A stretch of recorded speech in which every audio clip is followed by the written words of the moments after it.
தேவர்கள், மனிதர்கள், பறவைகள், விலங்குகள், தாவரங்கள், நீர் வாழ்வன என்று சொல்லக்கூடிய 7 வகை தோற்றம் 84 லட்சம் ஜீவகங்களை படைக்க வருங்காலத்திலே மூலாதாரத்திலே தான் இருந்து வாசல் உடைக்கின்றான். சொல்லக்கூடிய எங்கள் தந்தை பிரம்மதேவனை கண்டு வணங்கி ஆசிரியர் பெற்றுக் கொண்டு எங்கள் தகவல் இயல் இசை சொல்லக்கூடிய முத்தமிழுக்கம் சாமம் அதோடு சொல்லக்கூடிய 4 வேதங்களுக்கும் வேதம், அர்த்த வேதம், தமிழ் வேதம், காந்தொழுக்கம் என்று சொல்லக்கூடிய 4 வேதங்களுக்கும் வேதாந்தம், வைசரிகம், பாட்டம், பிரபாகம், உத்தரமீமாம்சை, பூர்வமீமாம்சை சொல்லக்கூடிய 6 சாஸ்திரங்களுக்கும் 28 ஆகமங்களுக்கும் 32 தர்மத்திற்கும் 64 ஞானத்திற்கும் 96 தத்துவத்திற்கும் மாத்திரமாக விளங்கக்கூடிய வெள்ளை கரை உடுத்தி வெள்ளை பணி பூண்டு வெள்ளை கமலத்தில் விட்டு ரோப்பான் வெள்ளை ஐயா ஆசனத்தினுடைய சரியாசனம் வைத்த தாய் கலைவாணியை கண்டு வணங்கி ஆசிரியர் பல பெற்றுக் கொண்டு நேராக அஞ்சு 3 வெட்டாரா அனாதியான மந்திரம் நெஞ்சில் நிறுத்திக் கொண்டு நீரொரு செப்பலை வட்டவன பாதகன் 100 கோடி செவிலும் அஞ்சு போல மண்டலமே 4 சொல்லக்கூடிய அந்த கைலாச மதியாரை கண்டு வணங்கி ஆசிரியர் பெற்றுக் கொண்டு இச்சா சக்தி, கிரியா சக்தி, ஞான சக்தி, முடிலா சக்தி, யோகா சக்தி என்ற வசந்த ஆதிபராஜை கண்டு வணங்கி ஆசிரியர் பெற்றுக் கொண்டு மீண்டும் நேராக வைகுந்தம் சென்றடைந்தார்.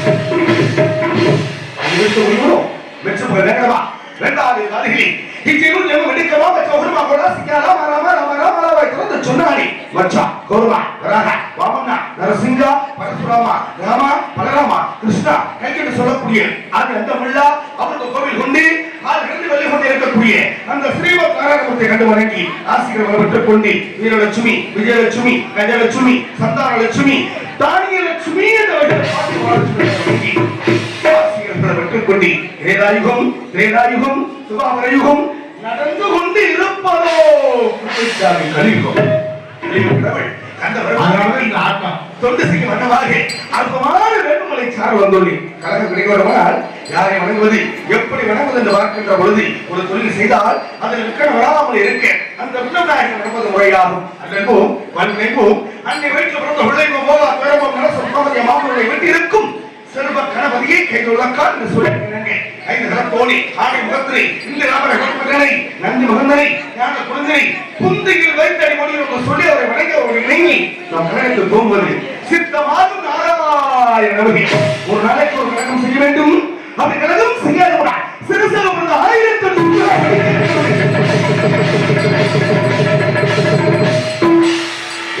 கற்கன் மறுத்த சாபத்தினால் கழகம் எங்கே தேடிக்கொண்டு வருகின்ற வேளையில் அற்புதமாக பெருமலை சாரலை கண்டி கழகம் அது இருப்பினும் கூட குறிச்சி முல்லை மருதம் நெய்தல் பாறை என்று சொல்லக்கூடிய 50 பொருள்களையும் மறுமலை சார்ந்த இடத்தையும் பார்க்கின்ற பொழுது கண்ணுக்கு ரம்யமாக தெரிகிறது. பூத்த சோலைகளை பார்க்கின்ற பொழுது இங்கேதான் கைவிடலாமோ என்ற ஒரு யோசனை இல்லை. ஆக அற்புதமான மனதளவுகளை பிடிக்கொண்டு தங்கள் மேல்களாக தாமரை விளக்கம் தாங்கே முன்னிருந்த குழுவில் ஏங்கே குமரக்கு விளைத்து நோக்கே தொண்டு எதிர்கால தேர்முறை மகரையாளி கொண்டு வருவது மாறி மருந்துதான் பெற்றிருக்கும் மாதம் மறுவைய பெண்ணளவா ஆக இருப்பினும் கூட இந்த குழுவுக்குள்ளே ஏதாவது ஒரு ஆள் நடமாட்டம் சப்தம் ஏதாவது சரிகளுக்கு கேட்கின்றதா சப்தம் என்ன சப்தம்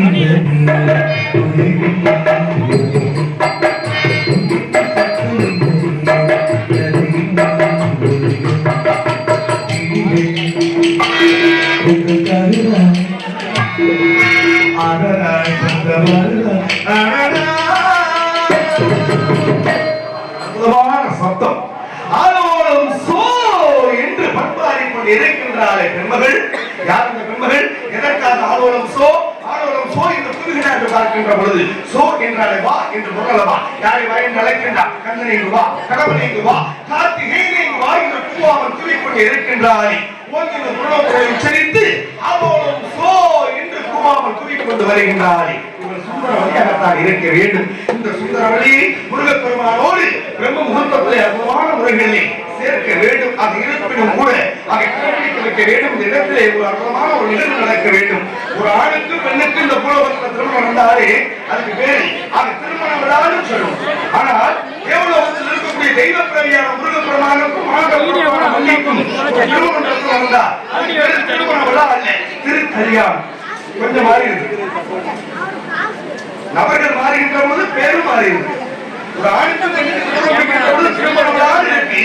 ஆனா இந்த பூமியிலே நடக்கிற திருமண விழா, ஆனால் தெய்வத்துக்கும் மனிதனுக்கும் கல்யாணம் திருமணம் வந்தால் அது பேர் திருக்கல்யாணம்னு பேரு. இந்த இடத்துல அற்புதமான வகையிலே முருகனுக்கும் சுந்தர வள்ளிக்கும் ஒரு திருமணத்தை ஏற்படுத்த வேண்டும் என்பதற்காக, திருக்கல்யாணத்தை கண்டுகளிக்க வேண்டும் என்று சொல்வதற்காக இடத்தில் அழகை வைத்து பெண்மகளை வர்ணிப்பதா, இல்லை பெண்களுடைய அழகை வைத்து இந்த இடத்தை வர்ணிப்பதா, இடத்துடைய அழகை வைத்து பெண்களுக்கு ஒரு பெருமை சேர்க்க வேண்டும். அற்புதமான ஒரு விழா. என்ன விழா? கும்ப அபிஷேக விழா. நடந்து முடிந்ததா, நடக்க போக இருக்கின்றதா? இந்த உலகத்துல 2 விழா மட்டும் எத்தனை நிகழ்ச்சிகள் எல்லாம் இருக்கு. என்ன ஒரே சலசலப்பா இருக்கு. 1 நாளா போயிருக்கு, 5 நாளா போயிருக்கு. நானும் வந்திருக்காரு பேசுவாரு, ஒன்னும் பாடுறாரு பேசுவாரா அப்படி. ஒரு நிமிஷம், இந்த உலகத்துல 2 விழாவுக்கு மட்டும் வருவேன். பெண்கள் எல்லாம் நல்லா விட்டு கவனிங்க. 2 விழா. சாதனை விழா இருக்கு, அது அப்பாற்பட்ட விஷயம். கூப்பிடுற நீராட்டு விழா இருக்கு, அது அப்பாற்பட்ட விஷயம். உழவர் திருநாள் என்ற திருவிழா, அதாவது ஒரு திருநாள் இருக்கு, பொங்கல் விழா, அது கூட அப்பாற்பட்ட விஷயமாகிவிட்டது. ஆனால் தீபாவளி விழான்னு ஒரு விழா, அது கூட அப்பாற்பட்டது. ஆனால் எத்தனையோ விழாக்கள் இருந்தாலும் முக்கியத்துவமாக 2 விழாவை வைத்தார்கள் நம்முடைய முன்னோர்கள். இதெல்லாம் தான் முதலிடம். அதுக்கு அப்புறம் தான் என்ன அப்படின்னு, ஒன்று திருப்பூட்டு விழா, இன்னொன்று குடமுழுக்கு விழா. திருப்பூட்டு விழா என்ன தெரியுமையா? சபையோர்கள் விழா பிரிந்தர்கள். உங்க எல்லாருக்கும் தெரியுமையா திருப்பூட்டு விழா என்னன்னு? திருமண விழா. திருமண விழா தான் திருப்பூட்டு விழா. சரி, இன்னொரு விழாவுக்கு ஒரு பெருமை இருக்கு, குடமுழுக்கு விழான்னு ஒரு பேரு. குடமுழுக்கு விழானா என்னையா? கும்பாபிஷேகம், கும்ப அபிஷேகம். நல்ல வேலை, சொல்லுக்குள் சொல் பூச்சம் சொன்னேன். கும்பாபிஷேகம், கும்பாபிஷேகத்தில் சிறப்பாக வைத்திருக்கின்றீர்கள். ஆக மக்கள் எல்லோரும் கண்டுகளிக்க என்ன செய்வது? ஐயனாரா? காவல் ஐயனாரா? அற்புதமான அந்த ஐயனுக்கு மிக அற்புதமான ஒரு குடமுழுக்கு விழாவை, கும்பாபிஷேக விழாவை மிக சிறப்பாக நடாத்தி கொண்டு இருக்கக்கூடிய உங்கள் அத்தனை உலகளுக்கு நன்றி. கும்பாபிஷேகத்திலே 4 வகையான கும்பாபிஷேகம். கும்பாபிஷேகம் மொத்தமா ஒண்ணும் கிடையாது. கும்பாபிஷேக விழாவிலே 4 வகையான கும்பாபிஷேகம் இருக்கு. ஒன்று ஆவருத்தம், இன்னொன்று அனாவருத்தம், மூன்றாவது புனராவர்த்தம், 4வது அந்த நீதம். 4 வகையான கும்பாபிஷேகம். இதுல என்ன கும்பாபிஷேகம் பண்ண முடியாதா சொல்லுங்க, ஒருத்த பார்ப்போம். ஒரு முறை வேலை என்ன சொல்றேன் சொல்றதுக்காக வந்திருக்கீங்க பெற்ற ராசம். அதனால அவசரப்பட வேண்டாம். ஒரே ஒரு விஷயம், 4 வகையான கும்பாபிஷேகம். ஒன்று ஆவருத்தம், இன்னொன்று அனாவருத்தம், மூன்றாவது புனராவருத்தம், 4வது அந்தரீகம். இந்த 4 வகையான கும்பாபிஷேகத்துல என்ன கும்பாபிஷேகம் நீங்க பண்ணீங்க அப்படின்னு வரிய கொடுத்தா ஒரு ஆள் 5000 ரூபாய் வரிய கொடுத்துட்டு போறது பெரிய விஷயம் இல்ல. என்ன கும்பாபிஷேகம் இந்த வருஷம் நம்ம கோவிலுக்கு அப்படின்னு கொடுக்கறதுனால கேட்கணுமா இல்லையா? பெண்கள் யாரும் ஒரு கூட வாய திறந்திருக்க மாட்டீங்க. காசு எடுத்து கொடு, ரொம்ப பெருமை நிக்கிறாரு அப்படின்னு தான் சொல்லியிருப்பீங்க. இவ்வளவு விஷயம். ஆனா இதுல என்ன கும்பாபிஷேகம் தெரிஞ்சுக்கணும். இதுல இன்னமும் பொருள்பட முடியாது சொல்றேன். ஒன்று அஷ்டபந்தன மகா கும்பாபிஷேக விழா, இன்னொன்று மகா கும்பாபிஷேக விழா, மூன்றாவது குடம் அதாவது நன்னீராட்டு குடமுழுக்கு விழா, 4வது அதாவது வருடாபிஷேக விழா. இப்பவாது புரிஞ்சா, நான் முதல்ல சொல்றது சமஸ்கிருதம். அதை குறிப்பிட்டா ஐயங்கார் என்ன பண்ணுவாருன்னா ஓலை எழுதி கொடுப்பாரு. நான் சொன்ன முதல்ல சொன்னா இல்லையா, ஆவருத்தம், அனாவருத்தம், புனராவருத்தம், அந்தரீகம். அதுக்கப்புறம் பாருங்க அஷ்டபந்தன மகா கும்பாபிஷேகம் என்பது 1, 2வது மகா கும்பாபிஷேக விழா என்பது 2, 3வது நன்னீராட்டு குடமுழுக்கு விழா 3, 4வது வருடாபிஷேக விழா. இந்த 4 ஆயிடுச்சா? இதுல என்ன கும்பாபிஷேகம் இப்போது சொல்லுங்க, நான் தமிழ்ல சொல்லுங்க. 3வது வருடாபிஷேக விழா. ஏங்க கும்பாபிஷேக விழாவா போன வருஷம் இந்த கும்பாபிஷேகம் இந்த வருஷம் கொண்டாடுறீங்களா?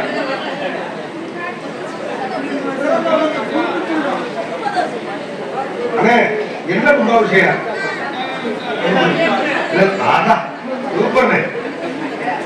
எப்படி ஒரு அர்த்தம்? என்ன கும்பாபிஷேகம்? ஐயனார் கும்பாபிஷேகம்.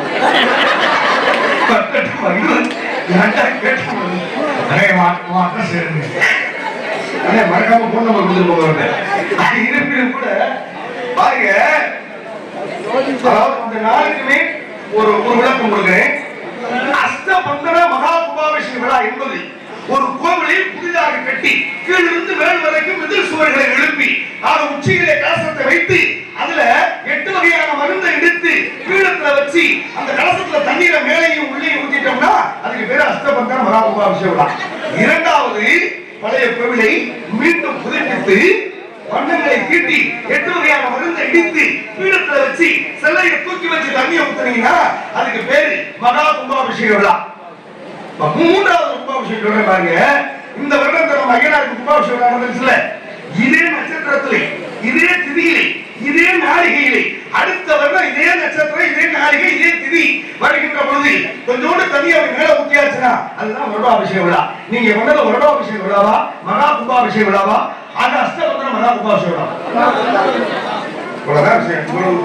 இப்ப எப்படி ஈஸியா கண்டுபிடிச்சீங்க?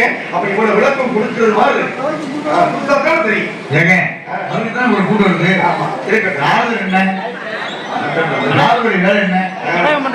நல்லது செய்யதான் வந்திருக்கீங்க. ஆமா, நீங்க ஊருக்கு நல்லது செய்து அதுக்கப்புறம் உங்க கழகம் சரி இருக்கட்டும். இருந்தாலும் கூட அப்ப இத்தனை வகை கும்பாபிஷேக விழாவிலே மகா கும்பாபிஷேக விழா மிக சிறப்பாக பழைய கோவிலை மீண்டும் புதுப்பித்து அருவமான முறைகளிலே நடாத்தி கொண்டு இருக்கின்றீர்கள். இப்ப காலையில் மகா கும்பாபிஷேக விழா முடிஞ்சிருச்சு.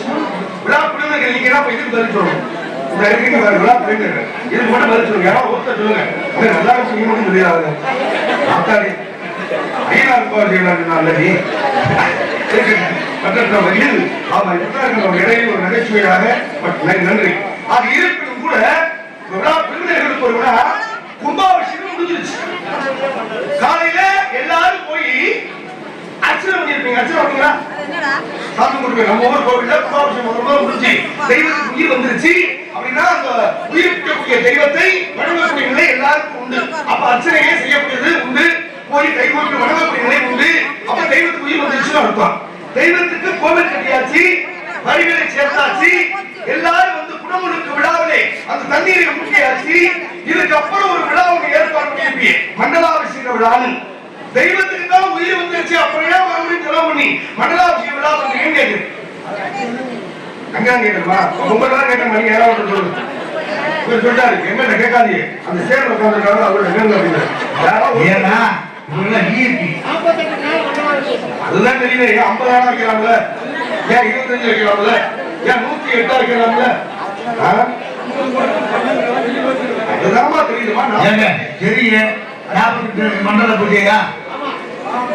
நான் என்ன கேட்கிறேன்னா, தெய்வத்துக்கு தான் உயிர் வந்துருச்சு, தெய்வம் வழிபட வேண்டியதானே, மறுபடியும் ஏன் ஒரு செலவு வச்சு மண்டலாபிஷேகம் வைக்கணும்னு கேட்கிறேன்.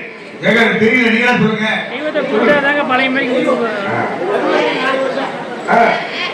அதுவே நீங்க சொல்ற கணக்கு வேறனே. அப்ப 4 4 8 3 12 அப்ப 48 வந்துச்சு. அதுதான் நான் சொல்றேன் இலக்கம். ஏன் 10 வருஷத்துக்கு ஒரு முறை கும்பாபிஷேகம் பண்ணலாமே, 15 வருஷத்துக்கு ஒரு முறை பண்ணலாமே, ஏன் பணங்காசிரியர் சிரமமாக்கி 25 வருஷத்துக்கு கூட பண்ணலாம்ல? அது என்ன 12 வருஷத்துக்கு ஒரு முறை தான் கும்பாபிஷேகம் பண்ணணும் என்பதற்கு அண்ணன் சொன்ன மாதிரி அதுக்கு ஒரு கணக்குகள் இருக்கு. ஏன் 12 வருஷத்துக்கு ஒரு முறை கும்பாபிஷேகம் பண்ணணுங்கிற கணக்கு அப்ப சொல்றேன். அதுக்கு முன்பதாக மண்டலாபிஷேக விழான்னு ஒரு மண்டலம் என்பது 48. ஏன் ஒரு மண்டலத்தை 50 வைக்கப்படாதா? அவங்க அப்ப முதல்ல விரும்ப போது நான் தான் கேட்கிறேன். அது என்ன 48 வருடங்கள்? 60 வருடம் இருக்கு. யுகங்கள் 108 யுகம் இருக்கு. இந்த உலகத்தில் எத்தனையோ 8000 கணக்கான நட்சத்திரங்கள் உண்டு. அது என்ன 48 ஒரு கணக்கை வச்சு மண்டலாபிஷேகம் விழான்னு சொன்னாங்களே, விழா உங்களுக்கு ஏதாவது புரிஞ்சுச்சா? புரியல. அப்படியே இருங்க. காரணம் என்ன அப்படின்னா, தெய்வத்துக்கு உயிர் வந்துருச்சுன்னு எல்லாரும் சாமி கும்பிட்டோம். மீண்டும் ஒரு செலவு வைக்கிறாங்க, ஒரு செலவு வருது. அப்ப மண்டலாபிஷேக விழாவை மிக சிறப்பாக கொண்டாடணும். இன்றையிலிருந்து 48ஆம் நாள் ஒரு மண்டலாபிஷேக விழா. ஏன் இதை வைக்கணும்? அது என்ன 48 அப்படின்னு ஒரு கணக்கு வருகின்ற போது அதுக்கு நம்முடைய முன்னோர்கள் ஒரு அற்புதமான ஒரு விளக்கத்தை கொடுத்துள்ளார்கள். இந்து கலாச்சார முறைப்படி இந்து சாஸ்திர தர்மம் சொல்லப்படுகின்றது. ஏயா மண்டலம் என்பது 48? இந்த 48 பேர் யாரு? இந்த 48 பேருக்கு நம்ம காடு காக்கும் ஐயனாருக்கு என்ன சம்பந்தம்? சந்தேகம் வருதா இல்லையா? சந்தேகம் வருதா இல்லையா ஐயா? இந்த ஐயனாருக்கு 48 நபர்களுக்கு என்ன யாரும் சம்பந்தம் இருக்கு? இவங்க ஏன் இங்க வரணும் அப்படின்னு பார்க்க போனோம்னா, இந்த 48 பேர் யாரு அப்படின்னு முதல்ல பார்க்கணும். சூரியன், சந்திரன், செவ்வாய், புதன், குரு, சுக்கிரன், சனி, ராகி, கேது 9 நவக்கிரகம். மேஷம், ரிஷபம், மிதுனம், கடகம், சிம்மம், கன்னி, துலாம், விருச்சிகம், தனுசு, கும்பம், மகரம், மீனம் 12 ராசி. அஸ்வினி, பரணி, கார்த்திகை, ரோகிணி, திருவாதிரை, மிருகசீரிஷம், புனர்பூசம், பூசம், ஆயில்யம், பூரம், உத்திரம், அஸ்தம், சித்திரை, சுவாதி, விசாகம், கேட்டை என்று சொல்லக்கூடிய 27 நட்சத்திரம். ஒரு 27 நட்சத்திரம், ஒரு 12 ராசி, ஒரு 9 நவக்கிரக கூட்டுத்தொகை எவ்வளவுயா? அவ்வளவுதான் விஷயம்.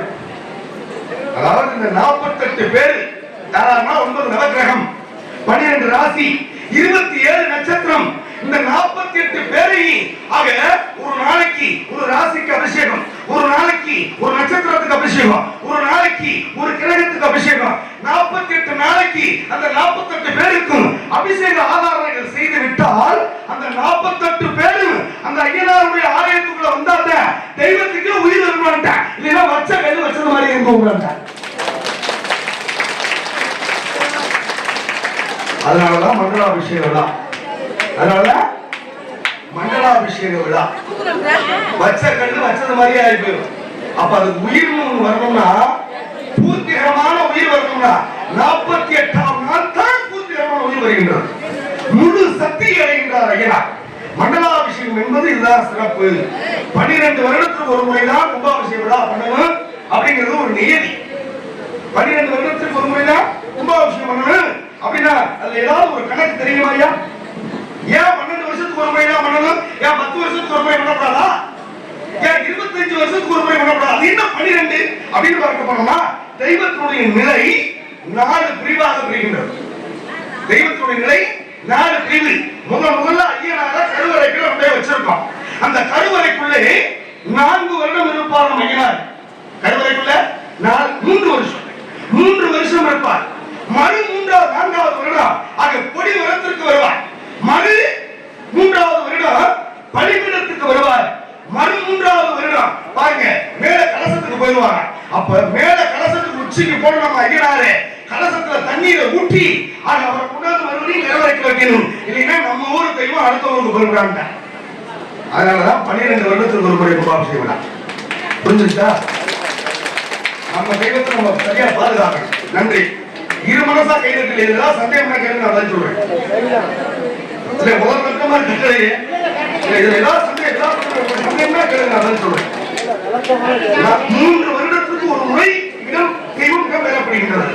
முதல் 3 வருடம் கருவறைக்குள்ளே, மறு 3வது வருடம் 4வது வருடத்தில் ஆரம்பிச்சுட்டா கொடிமரத்திலே, அதற்கு அடுத்து பாருங்க 3 வருடம் பலிபீடத்திலே, அதற்கு 3 வருடம் கலசத்திலே.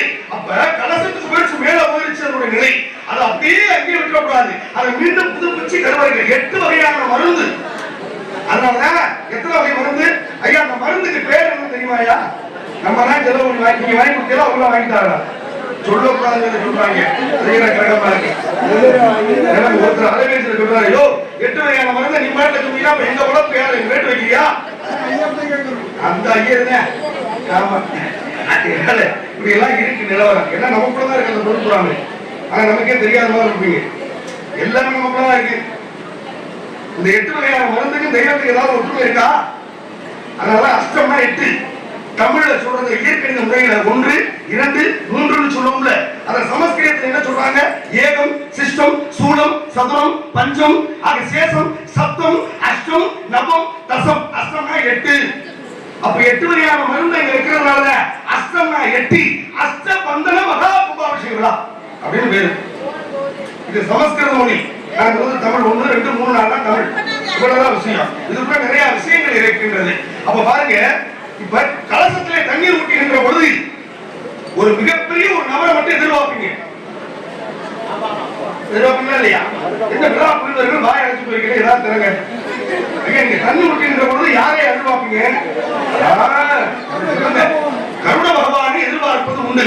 இந்த இந்தியாவுடைய தேசிய பறவை மயில், தமிழகத்துடைய தேசிய பறவை காகம். இந்தியாவுடைய தேசிய பறவை மயில், மயிலுடைய வருகை எதிர்பார்க்கிறேன். இல்ல தமிழகத்துடைய தேசிய பறவை காகம், அந்த காக்கையை எதிர்பார்க்கிறேன். அப்ப கருணனை எதிர்பார்க்கிறார்கள். இந்தியாவுடைய தேசிய பறவையா ஏன் கருணன் வச்சிருக்கலாம்ல? ஏன் தமிழகத்துடைய தேசிய பறவை காக்கையா வச்சிருக்கீங்களே, ஏன் கருணையா வச்சிருக்கலாம்ல? இந்த காக்கையும் மயிலை விட்டுவிட்டு எத்தனையோ பட்சிகள் இருக்கக்கூடிய உலகத்துல கருணன் மட்டும் எதிர்பார்க்கிறீங்களே ஏன்?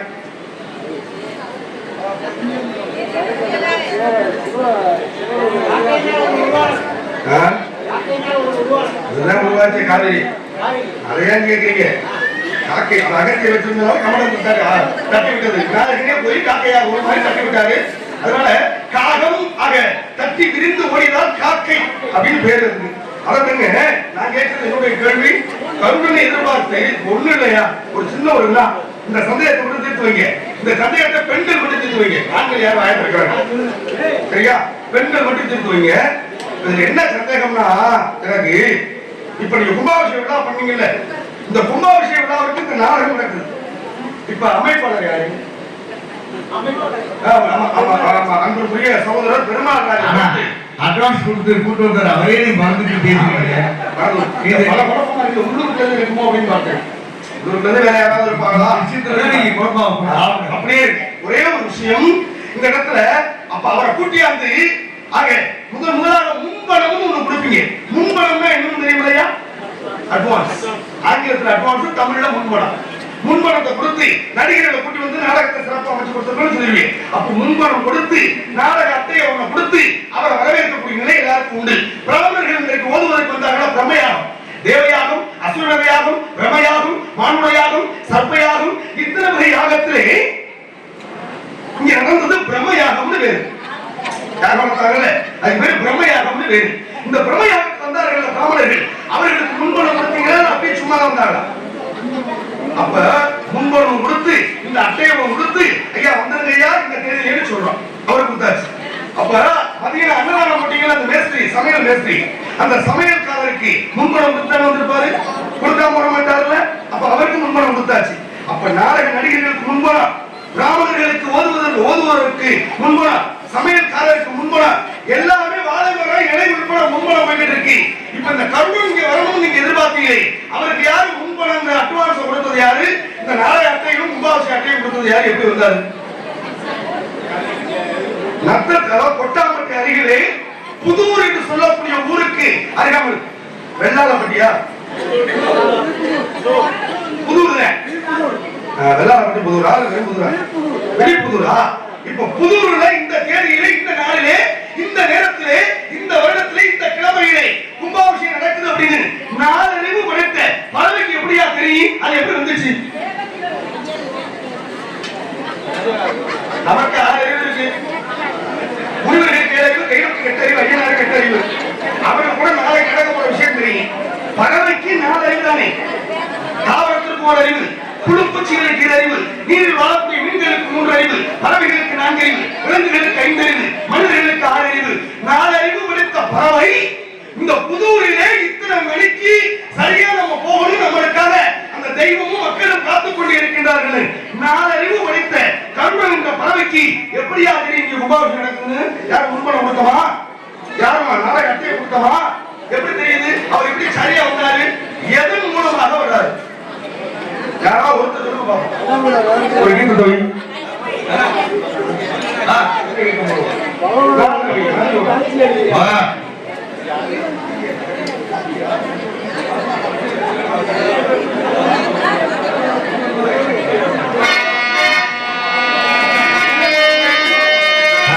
அப்படி யோசிக்கிறீங்க. எப்படி இந்த கருணன் வர்றாரு? பகவானுக்கு தான் உயிரே 44 நடப்பது. அப்புறம் எப்படி பகவான் வருவாரு?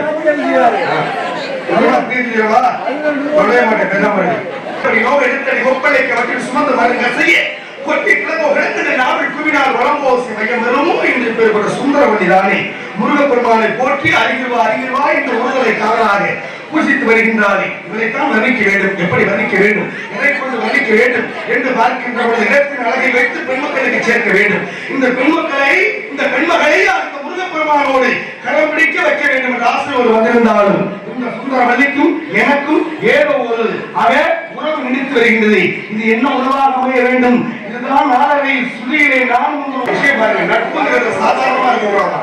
ஒரு நட்புங்கிறது சாதாரணமா இருக்கக்கூடாதா? செம்மண்ணில் பெய்த மழை போல் இருக்கணுமா? சாதாரண மழையில மழை பொழிந்தால் 1 வாரம் 10 நாளைக்கு காஞ்சி போயிடும். செம்மண்ணில் மழை பெய்ஞ்சா அந்த செம்மண் அந்த மழை நீரை சேகரித்து வச்சுக்கணும். 6 மாதமான 1 வருடம் ஆனாலும் அந்த செம்மண்ணை வெட்டி பார்த்தீங்கன்னா அதுக்குள்ள அப்படியே நீரப்பசை இருக்குமா? அந்த மாதிரி ஒரு நண்பர்களுக்கு உண்டான நட்பு இருக்க வேண்டுமா? அந்த மாதிரி நட்பு எனக்கும் அந்த ஒளிபெரிய பொறுமையாக இருக்கு. செம்மண்ணில் பெய்த மழை போல நட்பு உருவாகி இருக்கின்றது. ஆக இருப்பினும் கூட அந்த இடத்திலே தேவைப்படுவாங்க. அது முன்பதாக தேவைப்படுற கடைசியாக வாங்கி போறேன். இந்த தாய்மார்களுக்காக ஒரு பாடல் கொடுக்கிறேன்.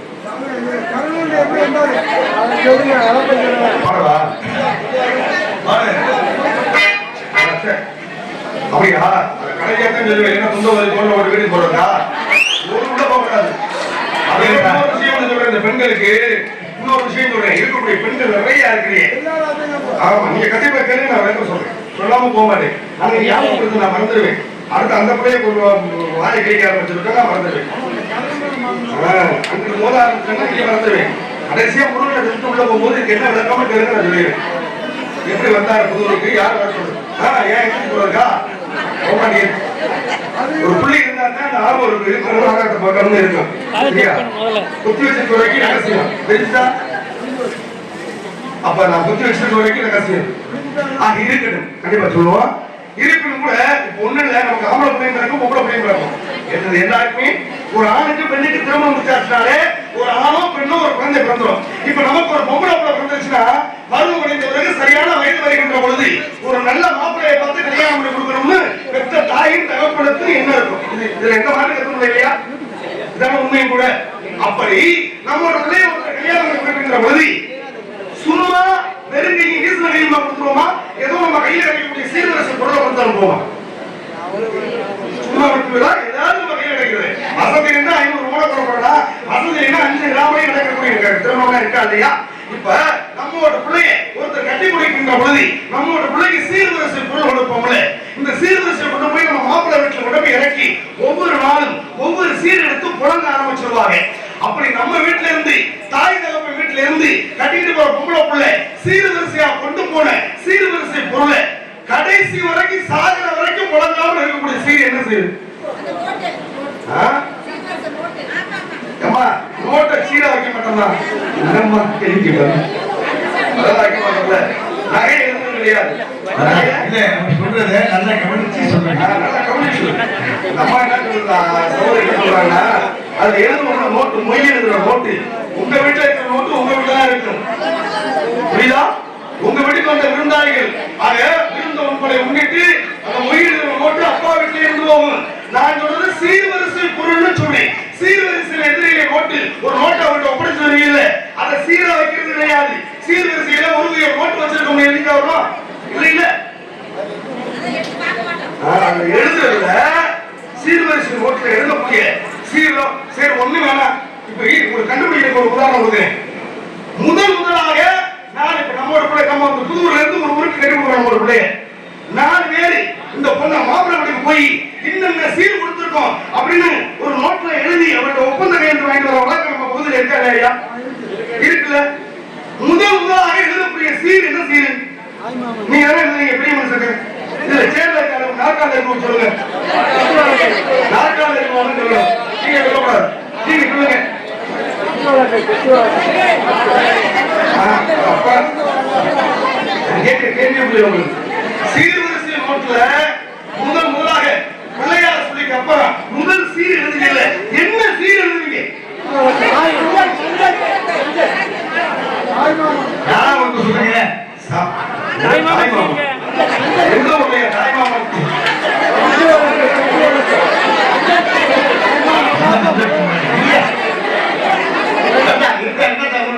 அப்படி குழப்பிட்டு ஒரு உள்ள தூங்கியா அப்படியே இருக்கு ஒரு விஷயம்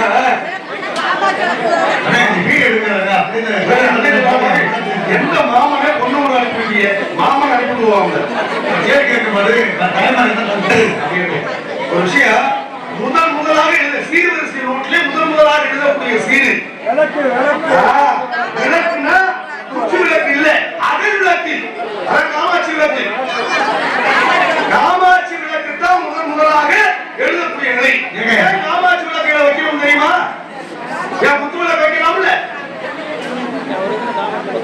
புரியுதா விளக்கு 5 முகம் முதல் குத்து விளக்கு தானே விளக்கு குத்து விளக்கு தானே உகந்தது ஏன் இந்த குத்து விளக்கு முதல் எழுதணும் ஏன் காமாட்சி விளக்கு எழுதுறோம் சரி அதை விடுங்க காமாட்சி விளக்கு எழுதியாச்சு முதல் சீர்வரிசை நோட்ல காமாட்சி விளக்கு எழுதியாச்சு கடைசியாக ஒரு சீர் எழுதிட்டு சுபம்னு முடிக்கணும் அது என்ன முதல்ல நான் சொல்லிட்டேன் முதல்ல காமாட்சி விளக்கு இந்த அக்காவோட இப்படி இப்படி எனக்கு ஒண்ணும் புரியல நான் நீ எனக்கு ஆராய்ச்சி எடுக்கிறியாம நினைக்கிறேன்டா சரி முதல்ல நம்ம முருகன் நாளை வந்துருக்க நாளைக்கு ஆராய்ச்சி எடுக்கணும் அது எழுதிட்டு போடுதுன்னு அகல் விளக்கு சரி நான் ஏத்துக்கிறேன் நீங்க சொல்றத நான் ஏத்துக்கிறேன் அதுல என்ன மாற்றம் இருக்கிறேன் சரி முதல் சீர் அகல் விளக்கி கடைசியாக ஒரு சீரை எழுதிட்டா சுபம்னு முடிக்கணும் இது இந்து சாஸ்திர தர்மப்படி வரையறை நம்ம எல்லாரும் இந்துக்கள் இந்து சாஸ்திர தர்மப்படி முதல்ல இந்த சீரை எழுதுங்கப்பா கடைசியாக இந்த சீரை எழுதுங்க அப்படின்னு அது கணக்கிடப்பட்டது முதல் சீரு அகல் விளக்கி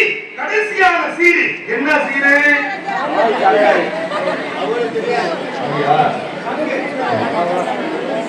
சரி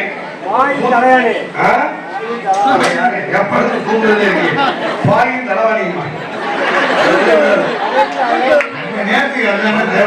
அதாவது ஒரு மகத்துவம் இருக்கும் புரியுதுங்களா இதெல்லாம் மறைக்கப்பட்டது பாயோ தலைவாணியோ எதுவும் கிடையாது நான் ஒரு பாய் தலைவாணி வச்சிருக்கேன் நல்லா படுத்து போட்டு தூங்கணும்னு சொல்றது நம்ம சரியா கொடு இன்பம் கொடுத்தால் இன்பம் அதுவே குடும்பம் கொடு இன்பம் கொடுத்தால் இன்பம் அதுவே குடும்பம் குடும்பம் நடத்துவதற்காக நம்ம ஒரு பிள்ளைய ஒருத்தர் வீட்டுல அனுப்பி வைக்கிறோம் அப்ப முதல் சீர்வரிசை காமாட்சி விளக்கி கடைசி சீர்வரிசை பொருள் அது என்ன அப்படின்னா அதுதான் பலகார குடம்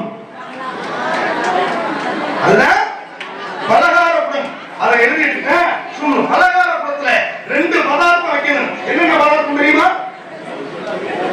அதுதான் அதான் பெற்ற ஆத்தமாக ஏதாவது சொல்லுங்க உள்ள எனக்கு சொல்லுங்க அப்படி சொல்லுங்க சிங்க குட்டி அதிரசம் முறுக்கு சபாஷ் எத்தனையோ பதார்த்தம் இருக்கு இந்த உலகத்துல ஒரு இட்லி சுட்டு கொடுக்கலாம் பணியாரத்தை சுட்டு கொடுக்கலாம் இடியப்பத்தை வச்சு கொடுக்கலாம் தோசையை சுட்டு கொடுக்கலாம் ஏன் வெகு நாட்களா வச்சு சாப்பிடணும் அப்படின்னா முறுக்கு அதாவது நம்ம காராச்சவு அதே மாதிரி மிச்சரு இதுகளை கூட கொடுக்கலாம் பூந்திய கிழக்கு இதெல்லாம் விடுத்து வாழ போற பொம்பளை பிள்ளைக்கு இந்த 2 பொருளுக்கும் முறுக்கு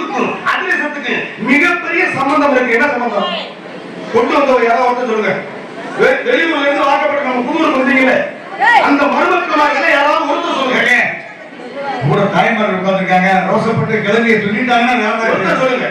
எங்க அப்பா வீட்டுல இருந்து முறுக்கையும் அதிரசத்தையும் எனக்கு என் கணவர் வீட்டுக்கு சீர்வரிசையா கொடுத்து விட்டாங்க. பலகார படத்துல இத்தனை பதார்த்தங்கள் இருந்தாலும் அத்தனை பதார்த்தங்களுக்கு இந்த பெண்ணுக்கு சம்பந்தம் இல்லையா? இந்த முறுக்குக்கும் அதிரசத்துக்கு வாக்கப்பட்டு வந்த பொம்பளை பிள்ளைக்கு ஒரு மிகப்பெரிய சம்பந்தம் இருக்கான்னு சொல்லிட்டேன். என்ன சம்பந்தம்? உங்க அப்பாவுடைய ஒண்ணு இல்ல, உங்க மாமனாரும் மாமியாரும் கேட்கிறான்னு வச்சுக்கோங்க. ஏமா உங்க அப்பாவும் அம்மாவும் முறுக்கையும் அதிரசத்தையும் கொடுத்து விட்டுருக்காங்க. மாமியாரோ மாமனாரோ கேட்டா என்ன பதில் சொல்லிருக்கீங்க? சாப்பிடுங்க நல்லா பதில். அப்புறம் விட்டுக்கிட்டு இன்னொரு குடும்பம் தெரியுமா? ஒரு சில பேர் அதிரசம் சொல்லுவாங்க, தீபாவளிக்கு விட்டுக்கிட்டு இருந்தா மண்டை உடையும். அப்படியெல்லாம் இருக்கு. பழகி பார்க்கிற காலம்லாம் முடிஞ்சு போச்சு. அப்படி மிகப்பெரிய ஒரு ஒற்றுமை, ஒரு சம்பந்தத்தை ஏற்பாடு செய்திருக்கின்றார்கள். என்ன சம்பந்தம் அப்படின்னு பார்க்க போறோம்னா, ஒரு அதிரசத்தை ஏன் வைக்கிறாங்க? அப்படி அமைதியா இருக்கு. அதிரசத்திற்கும் முறுக்கையும் விளக்க கொடுக்கும்.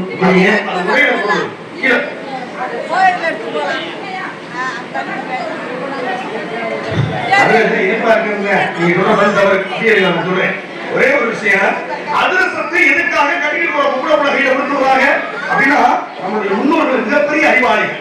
அந்த அறிவை அதிரசத்திலே புகுட்டி வைத்தார்கள். என்ன விஷயம் அப்படின்னு பார்க்க போனோம்னா, ஒரு அதிரசத்தை எப்படியா செய்யணும் அப்படின்னு பார்க்க போனோம்னா, பச்சரிசியை தண்ணியில ஊற வச்சு நிலக்காய்ச்சலா காய்ச்சி, அப்ப அதை இயந்திரத்தை கொண்டு அரைச்சி, ஏலம் சுக்கோட வெள்ளத்தை பாவா காய்ச்சி, பாவு முடியாம காய்ச்சி, எப்படியெல்லாம் பக்குவப்படுத்தி பதப்படுத்தி இந்த அதிரசத்தை என் மகளிர சுட்டு கொடுத்து விட்டுக்கிறோம். அதே மாதிரி குடும்பம் நடத்துறதுலையும் என் மக பக்குவமானவர் என்பதை நிறுவனம் செய்வதற்காகத்தான்.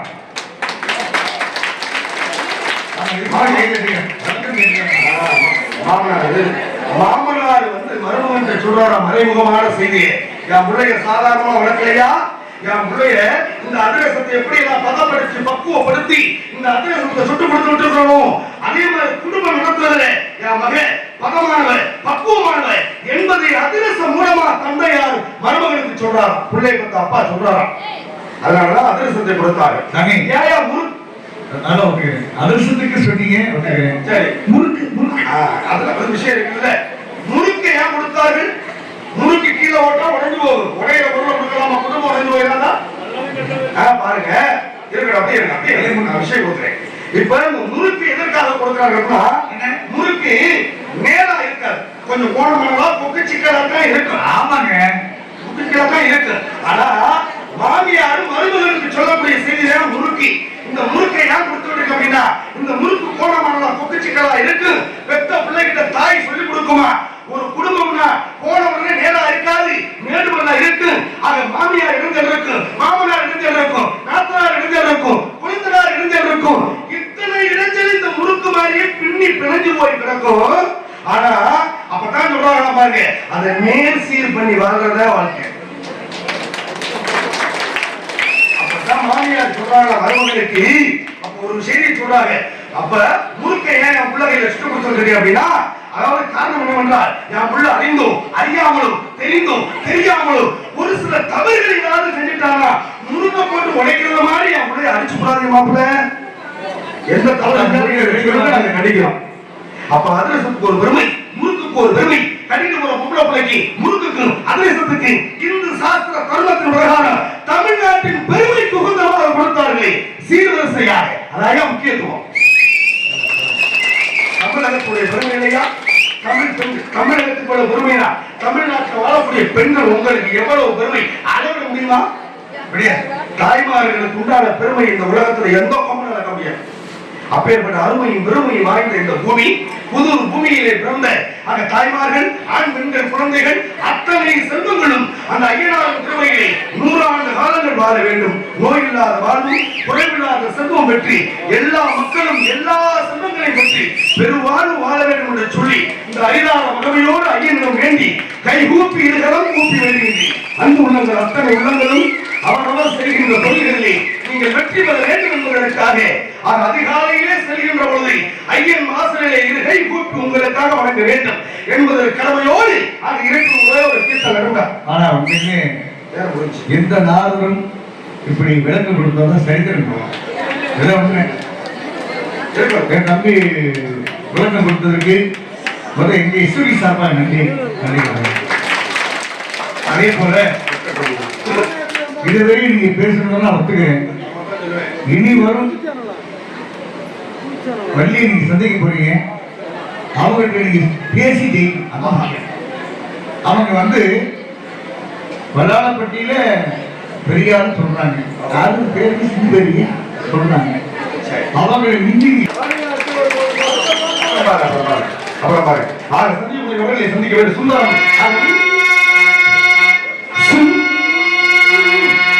சுந்தரம் நீரிந்து ததும்பும் பொன் சிறந்த மகிழ்வள் இந்த உலகு கேமந்தார்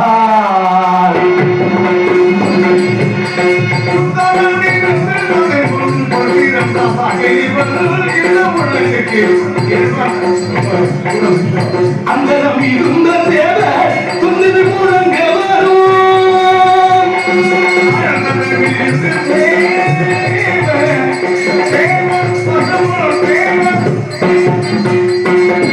அந்தரம் இருந்த தேவை துணிவு முழங்க வரும் இந்திரன் மகனும் கந்த சாதிக்கே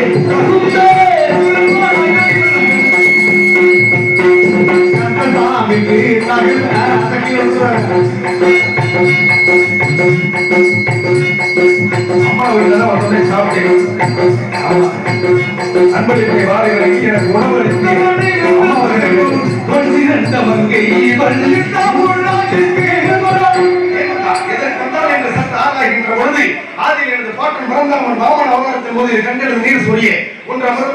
சுந்தரவள்ளி அவர்களை திருப்புறம் முன்றத்தை முருகன் திருமணம் முடித்து விட்டார். இளையவர் சுந்தரவள்ளியில் சுந்தரமான குரல்களை நடத்திக் கொண்டு இருக்கின்றார். அண்ணவளை சந்திப்பதற்கு முன்னாலே யாரோ ஒரு ஆரவன் அங்கிங்குமா உலாவிக் கொண்டு இருக்கின்றார். வருகின்றான் மனக்காவலாளி. இவன் காவலாளியா இல்லை வெறும் காவாலியா என்று பேசி பார்க்கிறான்.